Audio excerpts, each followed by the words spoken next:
உங்களுக்கான இரவு வசனம். போதகரே, இந்த ஸ்திரீ விபச்சாரத்தில் கையும் மெய்யுமாய் பிடிக்கப்பட்டாள். இப்படிப்பட்டவர்களை கல்லெறிந்து கொல்ல வேண்டுமென்று மோசே நியமன பிரமாணத்தில் நமக்கு கட்டளையிட்டிருக்கிறாரே, நீர் என்ன சொல்லுகிறீர் என்றார்கள்.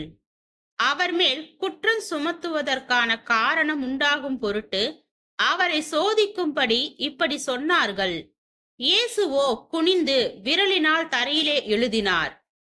அவர்கள் ஓயாமல் அவரை கேட்டுக்கொண்டிருக்கையில் அவர் நிமிர்ந்து பார்த்து, உங்களில் பாவம் இல்லாதவன் இவள் மேல் முதலாவது கல்லெறிய கடவன் என்று சொல்லி அவர் மறுபடியும் குனிந்து தரையிலே எழுதினார். அவர்கள் அதை கேட்டு தங்கள் மனசாட்சியினால் கடிந்து கொள்ளப்பட்டு பெரியோர் முதல் சிறியோர் வரைக்கும் ஒவ்வொருவராய் போய்விட்டார்கள். இயேசு தனித்திருந்தார். அந்த ஸ்திரீ நடுவே நின்றாள். இயேசு நிமிர்ந்து அந்த ஸ்திரீயை தவிர வேறொருவரையும் காணாமல், ஸ்திரீயே, உன்மேல் குற்றஞ்சாட்டினவர்கள் எங்கே? ஒருவனாகிலும் உன்னை ஆக்கினைக்குள்ளாக தீர்க்கவில்லையா என்றார். அதற்கு அவள், இல்லை ஆண்டவரே என்றாள்.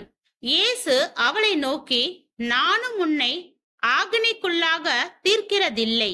நீ போ, இனி பாவம் செய்யாதே என்றார்.